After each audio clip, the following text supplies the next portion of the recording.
ngasi Sunday se kam umuro ma free da law re ina ngasi se visa law ba la ine ngasi mayamda luhong khong la sum si. Hello everyone, welcome and welcome back to my YouTube channel. Mayam Oire video sika taram nok seri mayam ngasi अखोगी ने मंदिर दगी हाना हौरे video से अखोगी महादेव मंदिर नि से आदा लेसाल से फजदरा मयाम अंगौब से आदा अखोगी सिगना ने महादेव कइनो लइरे कैलाश पर्वत हाइना ने से सिमाइना चिंग से मिनेबा महादेव की को सिगना मंदिर लेरे सोमदना तुलसी बोंग लइरे मयाम ngasi की वीडियो से संडे ब्लॉग ओइदुरिमी आदा ngasi जाम नोंग सुसुई सिगना नुमिता कटपा लइरे संडे निमिसे अइना तौजबा खरा मयाम दा सुम शेयर तरके सुमाइना दे जामना तोइना video पिबा ngamde ngasi gi angamba aina mayam da sumulakke sina koi le haw pam bi ni le haw pam bi se khara ni salam mane aba haji sap ki dare le di pom ba jaw ye mani du gai di koi gi thambal tharo se mayam da ulakke ko se kai sum ut lage sumaina kha bane aba tharo thambal se ngarang da le ma salam mani hek ko ba khang de oh hek tok de ada tuna lagi ya udah bahasa mem, ada tuna lagi deh, ada tuna lagi deh, nong sih bahasa nata ini apa, ada kayak di kena ulat ke, apa ya, ini pamit kok, ini pamit sih kalau ada sih pamit sih hendak pamit, ada mana ada pamit yang hau ya sih di sini pamit, sih berapa mem? Ada di kodam nggak ulat ke, sini sing ya, kau jangan maning dah lewat sing. Ada ya sigal lewat maning kunci aja nih, rumah dah tamam banyak apa. Karena nungsi sasa sano, ane makada. Nungsi sasa sano emang pana putra ini fadra. Ya masalah, sigam lagi deh. Ada lagi, sigam tu lagi. Sisi fadra maning plan sih. Si ani saya tamam banyak berumda, ada. Kalau pasal sana orang pan putra apa, dulu ini padigom baru ni, ama ni kak saya selalu hingga itu jam saya mem, siga padigom, ada gaya saya suka padigom, kena, pamdi macam mari kakau le,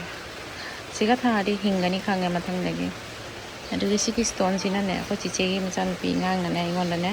Basa mak mayam lay ay dun ay ngono pirak pa naman khara jam na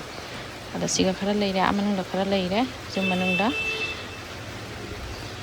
adu ni mayam matang zum ulage mayam da ngasi Sunday ni mise kamaina ai makha taba sum ulage ngasi Sunday se kamaina kai tori aina ngasi gi sum suja ba khara sum utpagi hona rakke आता मैं आई तो हजिक ने market चतुर याबा Sunday Ayub किने market अदी सब्जी खंगदेंगा खंगदे खरा लौबको अदा सुमाइना नंफादोक सकपसे सुम नुंगायबको हिजां नापि लेबा खंगदे के लेबा खंगदे अदा मयाम मार्केट जरा सुम उलागे के फंगबाय अदा मयाम गसे कुर्ता से ब्लैक एंड व्हाइट तने मवंगम गिनी कॉटन बुदी कॉटन याबाको आइना थाइना दा सही निपान मापन ममांगदको 2017 I think 2017 dako aina hanba ke haini salary gane 2-3 months kine ahan mane salary phang bada ko heavy amount ma phang bada ko kurta ahum gak sumaina ne jabong ai epang le ramya ba ko adu ahum gak kurta order to ba ko ado fajana phana lei hajik ba ado ngasi puthoga setle haji market chalu ya khoi doi di ngasina breakfast asi oina sare mayam hajik akhoi market chalu gini ada mayam akhoi haji jum dei thogle haji market chaturimi ada sumaina Sunday da nong phatok sumaina satpase nungai bani aba ko market ka se ko ada hana dine akhoi haidi le sari ngai di sumaina shopping kai na jam pamam ya ba ada haji lohanga matung dana ne kai dori marang makta sumaina ka ko hijang na pilaiba kai sumai satpase ko grocery leiba ka se sukne kai hani habit to ka change hoire aduni mayam si uri ba sing si ora ba se kai no gi sing ni mod goria yes mod goria si sing se mod goria gitanagar side ki sing ni abase akhoi gi mafam sigi opposite pura tai adugai di akhoi 6 mile na chalaga 6 mile sa toini sondana mamuni hoidam sondana Garden gi oiraga akhoi VIP road oiraga 6 mile chattoini mayam over se akhoi gi Numit tagi ne se rail line se na iyaba asigai train se li uraba ado mayam hajik thagle zoom dagi akhoi market chaluniya ba ko asi se thabak su khara ne chinba ko thabak haidi zoom da khara mystery su laktori thabak su ba adugai akhoi gi domchana ko silchar dagi mana DTDC da ko phi khara tar ko adu su receive to godaba leiba ko aduni mayam Sunday ni haina ne hekta ne matam je hekta chakhiya ba ko Sunday ne na khara ne tap na salu matam je tap na salu hai se jate thabak ama natra ama ko akhoi je kuire thok ta ba sumaina mapana ko koi ba thok ta ba kuire last week tai manawi gi luhong ba da jamna ne continue 2 to 3 days daily akhoi ne hangbra ka dore continue chalu re ba ko magi luhong ba hajing pot mehendi adugai khalle handak week se kar potha ge aina ado mayam hajik market chali market jara sum ulakke kamai tore aina 6 mile gi market ko kaino 6 mile gi market se kamai tore aina ngasi video se mayam chakhiba Sunday ama gine video ni aba ko mayam si lei angang wa sing se Krishna sura ka woni si matam je satpa matam ni red color se lei sal se ro mayam jam phajabani sigana mandir leire Sani mandir nate Kali mandir haji se lambe ni ma para panda ne ko lei sumaina phaja phaja na satpa matam ne ba ko siga su Krishna sura leire red color gi adugai di pink color lei sumai lei bani ba ko April full lei ko ra kaino ko woni du su phajabani ada yellow color kaino to tu ada yellow color si jam phajabani kaino ko woni ko meitei ron da si pami se ko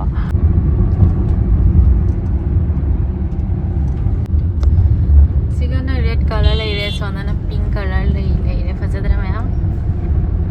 hajik market mafam da jawre hana nga logini nga loba laraga ate hijang na pia sum jenge aina pam da ba haibo nga leba sat pasimo pam da doiso khaji upai leite aduna labani ngasi ngasi se ilisa loba la ine ba ilisa sa nya ina siga khoi lo je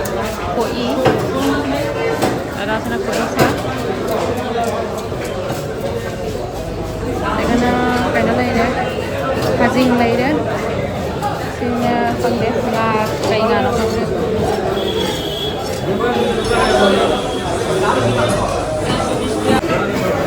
apa yang hasil sebenarnya sih mana bibir ada sih na?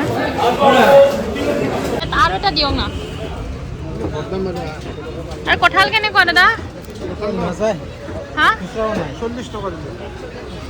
mazai. খাবলে ভাল হ'ব খাবলে? খাব বলি। কাটিব পাৰা। আৰু বাইজৰ হিচাপ কৰি দিলে। Sigang nabi mayam sigal lai red laure kai no koi laure se patigom ne lagi kai no ne patigom ne adi di haigru ne edi thekia sak ne edi mithalu kene kwa 30 টাকা kwa dioksan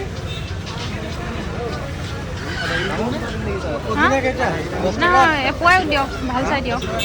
তন্দনা পেৰুক kai leire peru kudilo oro umorok leire 30 টাকা 100 টাকা দিলে পাবো lesu se moi sigata lupa sam hai rakhang de sam jangai hai ra lesu kiman koisile 150 koisile ni 100 কিমান 100 টাকা lupa sam ne aise Sanggup leire, sigana hainu se lening bana. Umur ama free da laure ina. Sayang dukan ata ni se le. Sabji hai bu achi ni ngasi. Ate di jum bana ki dukan ma ta lei tu gai jum papana laura ni hai bani. Hai gu su jaure. Ngasi tinda se nong kan na mangai. मिठाई खा ले ये mix तो गुलाब तो 150 एगी garden में सा से मैं हम तो उलंगे ले से सारे से असी ले से साथ ले अदे असी जो मुका साथ ले असी सु साथ ले असी सु नोंग फंगा दुगा इसिंग फंगा दुगा खजा साथ ले से अइने सी स्कूल कोरम बनी ददी कइनो से स्ट्रॉबेरी से अमा पालागा ने पांद्रा मारे खंगे पालक्तरे मपानी सानम्बनी असनी मैम आई गार्डन है बु मचा गार्डन अदुगे सिने तो निंबोक से लान सुबाय थादो मनेबा फजा थोकले सिना कोय मानदा ओइना पिरकपनी उमोरक से उमोरक मपान सारे हंदकती उमोरक सु पांदोरे अदु सिना टोमेटो साइकना लेइ साले हजिकता मसाई लेइ दुनि सिना थारो से अदुगे कांगो सिटी अखोय बबोनो पिरकपदो वांगे फजारे दो सी सना लाइसिंगी वारी हाय जाबा हाइदे मकोम सा लेइ लो आइना नर्सरी हाइदिने लेइगी दुकान हमदे लरपको 20 days lei sat ke nai se tha hum sule hajibok salakiri aingonda moina thogaire asigana hajik leirakpa hijang nape singdo leire asum khara khara leiba ado thumba ahawgo soman lorei ko ado sak thongodi mayam da ularoi jamna khudamana thonga khudamana video to bai ngamaroi ado mathen jina jum ulage mathen de siga leiri lisa thongba sina baw thongbani asigana maring khang ngawbane de badam chutney ne umorok ne thangjing met pam ne asini mayam Sunday ni aina khara mathel aina tawjaba ada ngasigi mathel sina jam hawramme isana tong tawira khangde asina ningon chakau badane ningon chakau bada pirak papanik pidup set ne aba aduga sana bane blouse ma tu dori blouse se kakna kona din loire tuba hogat kare khara kha tawna tuba khara kha tawba haure organza sina organza sina satin ani se sumaina panaragane amma mathakta masmai thammagane tawraga masu se ai pidup sigi mapan gi ne fi se color thoiba se sumaina asini top bajik tu gi se sina mathaktana organza fi adai sondana lining dana kaino fi sini satin fi ni shining si top set tu ba loraga ulake mayam da ai gi sina designer top ni shining se patatra blouse set tu ba hogatle loraga bajana ulage mayam da asini mayam ai ano ba top neck design na sini aduga di sleeves design na sini last hapa fazana design kare back design mulake mayam da back design jaina kitang ne boga hapa ga tawbani mayam da ulake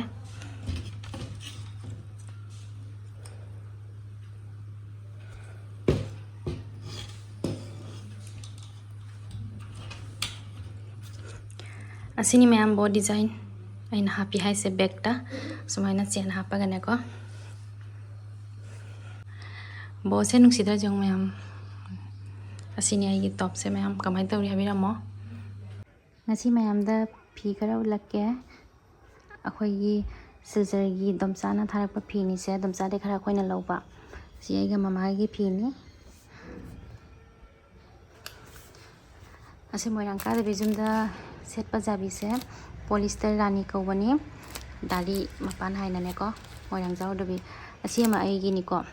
ade asi masi wasam acham basi aina lawre asi samna jamna lemna phajai asi su phajai mehendi color adai asi ani sigi marakta ai amadi khandoine bako asi ahum budi ani si budi fix ni adai si masu se light blue color ni asi su jam phajai ade asi na khoi mama gi ni katang dark se adugai di asi na suit engane lobanya bako pidup sinane moirang ka debi lepanek sinane moirang ka bi sina ai ni adugai di asina pasmina phanek natani pasmina phanek sidi ai gi jaw dare si su khoi ma gi ni si suni khoi ma gi si suni adu si suni adu mayam kamai tawri fi se habiramo ai gi loina hak pa me loina ek phajai si masu jam phajawani si masu ani se ram lemi asi soina khan mani jam pa me pi ai bu ngasi asi tani mayam ngasi gi pi hai bu mayam asi tani khoi dam sana thabirakpa silchar dagi phajai loina pi sing se mayam khoi dam sa gi boutique dagi ne abako silchar tarapur dagi ado pi tharak pasi gane aina ne ꯁꯤ ꯅꯥꯁꯣꯝ ꯐꯖꯩꯌꯦꯅꯅꯦ ꯍꯥꯏꯈꯤꯕꯀꯣ ꯇꯣꯆꯥꯅ ꯁꯤꯁꯨ ꯊꯥꯔꯛꯑꯦ ꯑꯁꯤꯁꯦ ꯀꯩꯅꯣꯅꯤ ꯀꯣꯂꯨꯒꯤ ꯀꯩꯅꯣꯅꯤ ꯅꯥꯁꯣꯝꯅꯤ ꯁꯨꯃꯥꯏꯅ ꯇꯧꯔꯤ ꯃꯌꯥꯝ ꯅꯥꯁꯣꯝꯁꯦ ꯁꯨꯝꯀꯥꯅꯤ ꯂꯪꯕ ꯑꯃ ꯌꯥꯎꯔꯤ ꯐꯖꯕꯗ ꯌꯥꯝ ꯐꯖꯩ ꯑꯁꯨꯝꯕ ꯑꯩꯒꯤ ꯒꯣꯜꯗꯟ ꯀꯂꯔꯒꯤ ꯑꯃ ꯂꯩꯌꯦꯕꯀꯣ ꯑꯗꯣ ꯅꯨꯡꯁꯦ ꯒꯣꯜꯗꯟ ꯀꯂꯔꯒꯤ ꯑꯗꯣ ꯁꯤꯅ ꯔꯦꯠ ꯀꯂꯔꯒꯤꯒ ꯋꯥꯏꯠꯀꯅꯤ ꯍꯟꯗꯛꯀꯤꯁꯤꯅ ꯔꯦꯠ ꯋꯥꯏꯠ ꯁ꯭ꯇꯣꯟꯅꯤ ꯑꯁꯤꯁꯦ ꯌꯥꯝ ꯐꯖꯗ꯭ꯔꯥ ꯌꯦꯡꯉꯨ ꯃꯌꯥꯝ ꯂꯨꯍꯣꯡ ꯈꯣꯡꯗꯣꯡꯕꯗ ꯁꯨꯝ ꯁꯤꯕ ꯌꯥꯏꯑꯕꯀꯣ ꯃꯇꯝ ꯄꯨꯝꯅꯃꯛꯇ ꯃꯩꯇꯩꯒꯤ ꯁꯅꯥ ꯂꯨꯄꯥ ꯁꯨꯝ ꯁꯤꯅꯤꯡꯉꯛꯇꯕ ꯃꯇꯝ ꯌꯥꯎꯔꯛꯑꯦꯕ ꯑꯗꯨꯅꯅꯦ ꯁꯤꯁꯦ ꯁꯨꯝ ꯑꯩꯅꯅꯦ ꯂꯧꯁꯟꯒꯦꯅ ꯁꯨꯝ ꯗꯣꯆꯥꯗ ꯊꯥꯍꯜꯂꯛꯄꯀꯣ ꯁꯤꯁꯨ ꯌꯥꯎꯕꯤꯔꯦ ꯐꯤ ꯃꯌꯥꯝꯁꯤꯡꯁꯤꯒ ꯑꯁꯤꯅꯤ ꯃꯌꯥꯝ ꯉꯁꯤꯒꯤ ꯚꯤꯗꯤꯑꯣ ꯍꯥꯏꯕꯨ ꯍꯟꯗꯛꯀꯤ ꯂꯦꯁꯨ ꯆꯥꯕ ꯐꯪꯉꯦ ꯑꯁꯦ ꯑꯩꯈꯣꯏꯒꯤ ꯏꯁꯥꯒꯤ ꯈꯨꯟꯗꯒꯤꯅꯤꯀꯣ ꯏꯄꯥ ꯃꯥꯏꯀꯩꯗꯒꯤ ꯑꯩꯒ ꯑꯣꯏꯅ ꯄꯨꯔꯛꯄꯅꯤ ꯉꯁꯤ ꯚꯤꯗꯤꯑꯣꯁꯦ ꯃꯇꯥꯡꯁꯤꯒ ꯂꯣꯏꯁꯤꯜꯂꯒꯦ ꯑꯅꯧꯕ ꯚꯤꯗꯤꯑꯣ ꯄꯨꯔꯛꯄꯩ ꯍꯣꯠꯅꯒꯦ ꯉꯁꯤꯒꯤꯗꯃꯛꯇ ꯕꯥꯏ